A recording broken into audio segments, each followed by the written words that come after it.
E aí pessoal, bom dia, boa tarde, boa noite. Hoje eu vou falar um pouquinho do mentoring que eu estava fazendo ontem com uma engenheira, né? Ela veio da Turquia, ela já estava nos Estados Unidos há uns bons anos. Ela vem de uma família bem tradicional na Turquia, já com DNA de gente muito inteligente, né? Então, os irmãos, os pais você vê que são pessoas extremamente inteligentes. E onde a gente estava fazendo, eu estava fazendo um mentoring com ela sobre futuro. E é muito interessante, mesmo em pessoas que são extremamente inteligentes, você observar a ânsia de enfocar em objetivos palpáveis para você desenhar o seu futuro, né? Então, como por exemplo, ela estava pensando numa posição e num ganho, né? Então ela queria projetar tudo o que ela estava fazendo para atingir aquela posição e aquele ganho. E eu estava discutindo com ela que quando você faz isso, você começa a colocar filtros na sua percepção. E você realmente não percebe tudo aquilo que está à sua volta, porque você só vai filtrar aquilo que vai estar de encontro àquele objetivo e que você quer atingir. Isso limita a sua experiência, porque a sua percepção ela tem filtros, ela não deixa você perceber tudo. E ela estava me perguntando, pô, Paulo, mas como é que você muda essa percepção? Como é que eu retiro os filtros dessa percepção? E eu estava conversando com ela que a maneira de você retirar os filtros é a partir do momento que você projeta o seu futuro baseado no seu crescimento individual, sem estar ligado a objetivos tangíveis. Como por exemplo, qual é o conhecimento que eu tenho que obter para que eu seja uma pessoa melhor, para que eu faça aquilo que eu goste e para que eu possa afetar de maneira positiva os que estão à minha volta e os que estão por vir. Você tem que começar a planejar a sua vida a partir dessa perspectiva. E isso força uma mudança de paradigma, porque você vai ter que começar a pensar em coisas muito mais qualitativas do que quantitativas, apesar de que coisas qualitativas podem ser medidas como conhecimento. Existe maneira de você colocar números em conhecimento. Mas ontem ainda não era a hora certa de eu conversar com ela sobre como medir objetivos qualitativos, né, que não são palpáveis. Mas ao mesmo tempo, a intenção de ontem era que ela mudasse a maneira de perceber o mundo para que ela pudesse também aproveitar mais a experiência de vida dela, para que ela possa interagir mais com o meio que a cerca. Porque quando você tem uma percepção com filtros, você não experiencia tudo, né? Muitas vezes as pessoas falam para você, pô, você não me escuta, você não está vendo, você não está fazendo isso, você não está prestando atenção na relação, você não está prestando atenção no seu filho, você não está prestando atenção no seu pai, você não está prestando atenção nos seus amigos, ou sei lá, você não está prestando atenção no filme, você não está sentindo o sabor da comida, né? Então quando você tem essa percepção ligada a objetivos quantitativos, você põe filtros e a sua experiência de interagir com o mundo, ela acaba perdendo muito da riqueza. Então é realmente uma mudança. Você vai sentir um pouco mais de incerteza até que você consiga controlar aquilo que está à sua volta e compreender que os sinais vão aparecer para você. Eu não estou falando sinal de uma maneira espiritual, vai vir um anjo. Não. São diferentes tipos de sinais. Você vai poder ver os sinais que vão te guiar para o futuro, para uma coisa melhor. E eu vou dar um exemplo para você no fim disso aí. Eu vou dar meu exemplo, o que aconteceu comigo nesse ponto. E eu estava contando uma história para ela que vem da filosofia hindu, que é muito bonita, muito bonita. É sobre duas deusas. Uma deusa chama Lakshmi, a outra deusa chama Saraswati. E me perdoem se eu não pronuncio as palavras direito, porque eu não tenho domínio da língua.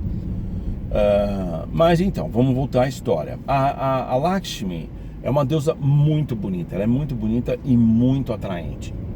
né? Ela gosta que as pessoas olhem para ela, mas quando você vai seguir, ela não gosta de ser seguida, ela corre de você, ela vai sempre mais para frente, sempre mais para frente.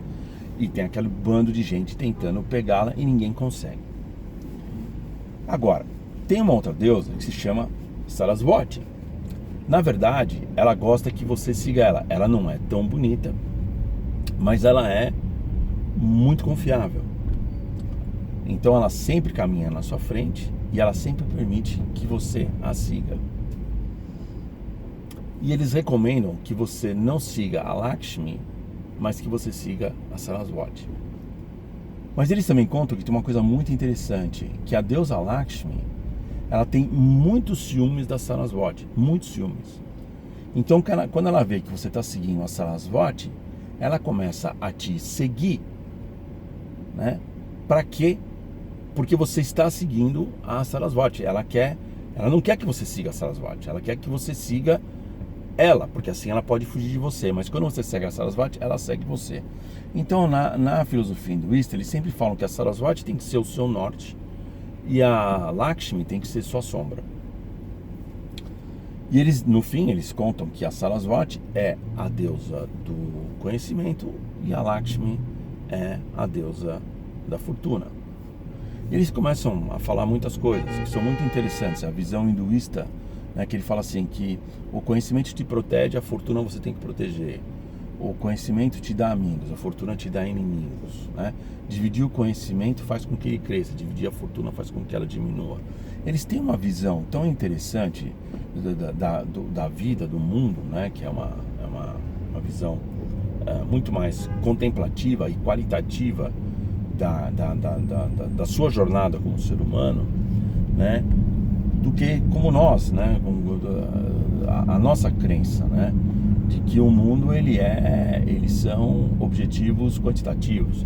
Eu tenho que atingir um certo patamar, eu tenho que atingir uma certa posição, eu tenho que atingir um certo ganho mensal, ganho anual, que acaba, no fim, por bloquear muito da qualidade da nossa experiência, né, e interagir com o mundo.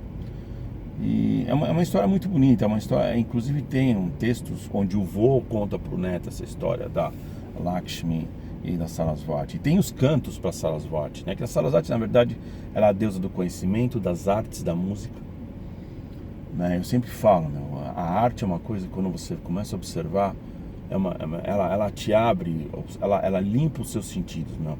A sua percepção fica muito mais apurada quando você começa a apreciar a arte. Então, tem histórias muito bonitas e eu estou tentando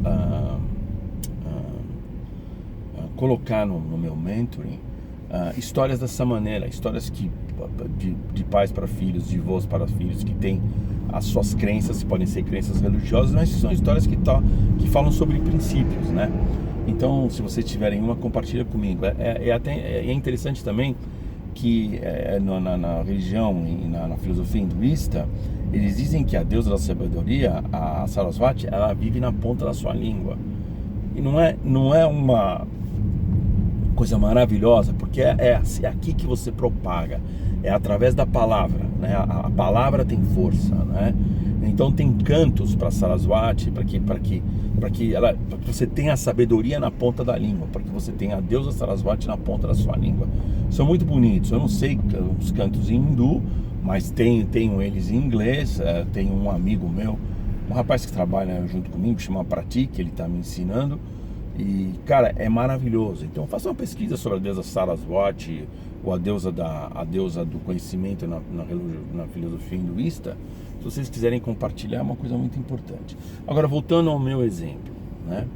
Quando eu fui pro México, e é claro que você está traçando seus objetivos, eu me enfoquei muito nos objetivos quantitativos, porque eu ainda tenho uma estratégia de crescer um business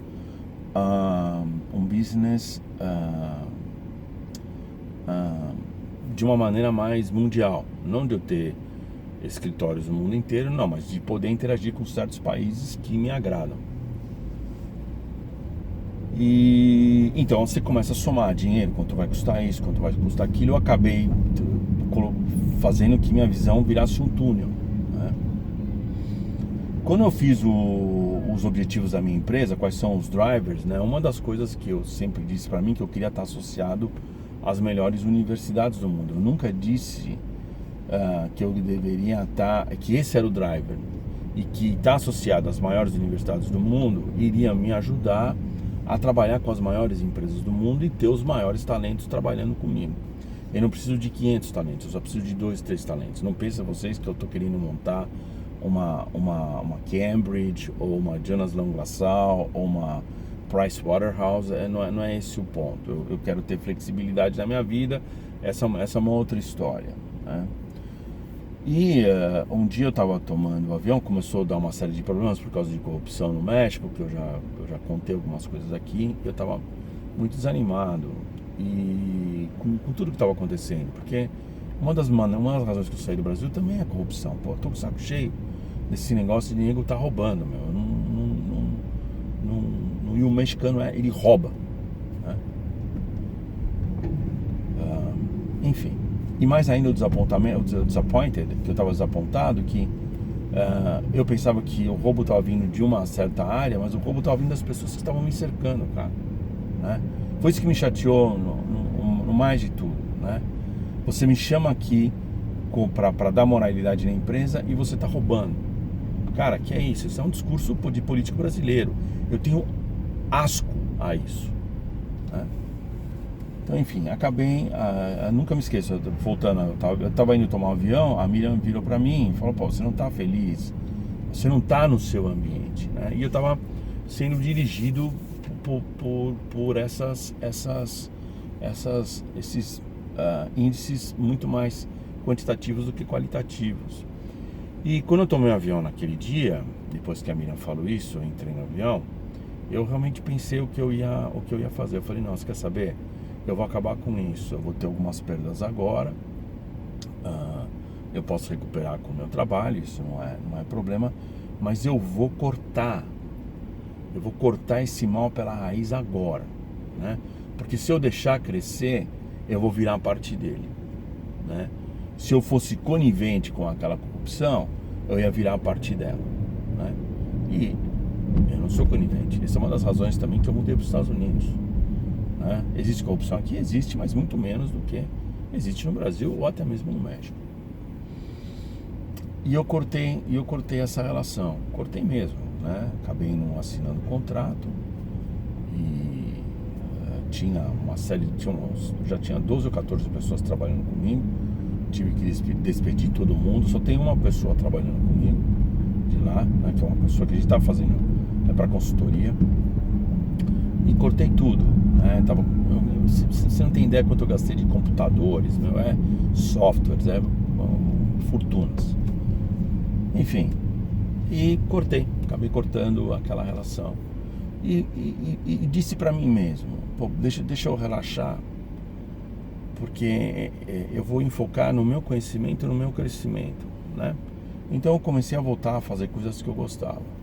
Não é para minha surpresa que a semana passada eu recebo um e-mail de Berkeley, de uma professora de Berkeley, falando: Paulo, vem uma comissão da Noruega para os Estados Unidos para entender Lean em construção. E eu citei 3 nomes confiáveis. O seu é um deles. Eu gostaria que no certo dia de outubro, que você viesse aqui na universidade. Eu vou dar amanhã para você e você vai apresentar a sua visão de como transformar uma organização, claro, enfocado no ramo de construção, para que ela se torne uma organização Lean. Cara, eu tentando ir no México para buscar o recurso, quando o recurso era qualitativo, ele estava do meu lado, que era a Universidade de Berkeley. Quando essa professora me falou, ela pôs o carimbo. Ela pôs o carimbo em mim, ela pôs o carimbo Berkeley. Pá. Berkeley é uma universidade conceituada. Não tem dinheiro no mundo que paga essa oportunidade. se eu tivesse no tempo todo no México, eu não ia ter tempo de ir para Berkeley para sentar com ela, conversar com ela. Foi o que eu fiz esses dias. Eu fui para Berkeley, ela estava dando apresentações, eu fui lá, eu participei, eu fiz perguntas, né, eu ajudei, eu contribuí, e ela me chama com isso. Ela veio são as maiores empresas da Noruega. E eu já dei até como palestra na Noruega sobre Lean. Já conheço algumas pessoas lá, e essa oportunidade me veio. Olha que bacana. Eu comecei a seguir o meu instinto de ir atrás do conhecimento, de crescer como pessoa. Pô, chega um e-mail. Eu vou numa palestra essa sexta-feira agora sobre inovação na indústria da construção civil.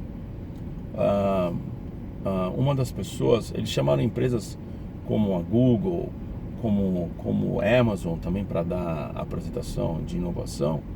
Quando eu vi a pessoa que estava dando palestra sobre o Google, como ela está mudando o design da Google, ela é uma arquiteta para que o trabalho possa ser feito de uma maneira mais eficiente, porque eles estão muito preocupados com esse trabalho colaborativo que faz muito barulho, as pessoas perdem o foco. Então eles estão voltando a uma estrutura um pouquinho mais tradicional, ainda com os ambientes colaborativos. Eu treinei essa mulher veio treinar comigo nos meus treinamentos de entender valor de cliente e tudo. Eu conversei com ela, falei, você está aplicando os meus processos? Ela falou, Paulo, eu estou aplicando em tudo que eu faço. Eu falei, mas é verdade mesmo, né? Ela falou, claro. Ela falou, por que você não vem ver? Vem no Google, vem ver. Eu falei, puxa vida. E ela falou, e por sinal, eu vou aplicar o seu processo nessa semana que entra agora, que não é essa semana que entra agora. Eu já tenho uma reunião marcada. Eu falei, você quer que eu facilite uma sessão para você?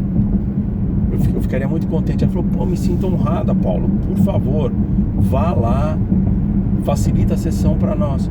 Olha que coisa, cara. Ainda tô indo atrás as pessoas que estão à minha volta. Eu não enxergava ela, né? Eu não enxergava o pessoal de Berkeley. Eu estava tão enfocado naquele objetivo financeiro, porque eu precisava daquele objetivo financeiro para que eu pudesse fazer outras coisas, quando na verdade eu tenho que focar num objetivo qualitativo. E sabe, o meu crescimento pessoal, como eu posso ser uma pessoa melhor independente do ganho, que as coisas vão acontecer, e aconteceram mesmo. Tem outras coisas que aconteceram nessa reunião de sexta-feira, essa última, que eu fiquei impressionado. Veio gente bater nas minhas costas e falar, olha, o que esse pessoal da Amazon tá falando e da Google, Paulo, você falou há 10 anos atrás. E o pessoal que estava à minha volta começou a me olhar como se eu fiquei envergonhado, cara, dos caras falarem assim. Eu falei, não, menos, né? Não, Paulo, é verdade. O que o Amazon está falando, que eles são obcecados com clientes, com valor de cliente, você já deu treinamento. O seu cartão I'm obsessed with value creation. O que você falou há 10 anos atrás, a Amazon está falando agora, que você falou há 2, 3 anos atrás. Cara, a gente fica impressionado. Pô, o reconhecimento que eu tive, cara, nessa sessão, pô, foi priceless, foi impagável, né? Então, por quê? Porque eu tirei aquele objetivo financeiro da minha cabeça. Eu comecei a pensar como eu posso ser uma pessoa melhor. Eu comecei a procurar os contos, né? Eu falei, vou dedicar meu tempo a procurar contos da filosofia hinduísta, da judaica, da muçulmana, da cristã, as histórias que pai conta para os filhos, os contos de Disney. Tem muita coisa que você pode aprender, tem muita lição do que fazer ou do que não fazer. E eu comecei a me encher desse tipo de conhecimento, cara, que há uns anos atrás, pra mim, fala, você tá louco, Paulo? Você vai estar lendo historinha que o pai conta para filho para dar treinamento? Olha como a vida, olha como a jornada do conhecimento é um negócio especial. Eu sei que eu tô falando muito tempo, mas isso é muito importante. Espero que vocês tenham assistido o vídeo até aqui, porque isso que eu tô compartilhando com vocês é priceless, não tem preço. Bendito aqueles que têm paciência de escutar, são eles que serão agraciados com a fortuna e com o reino de Deus. Então, quem ficou até aqui vai aprender um pouco mais comigo. Então é isso aí, gente, né? Quando você planeja a sua vida baseado no conhecimento, você não sabe realmente o que vai acontecer. E é essa a beleza. Mas as coisas realmente acontecem, ok? Então é isso aí, pessoal. Mais uma vez para todo mundo. Bom dia, boa tarde, boa noite.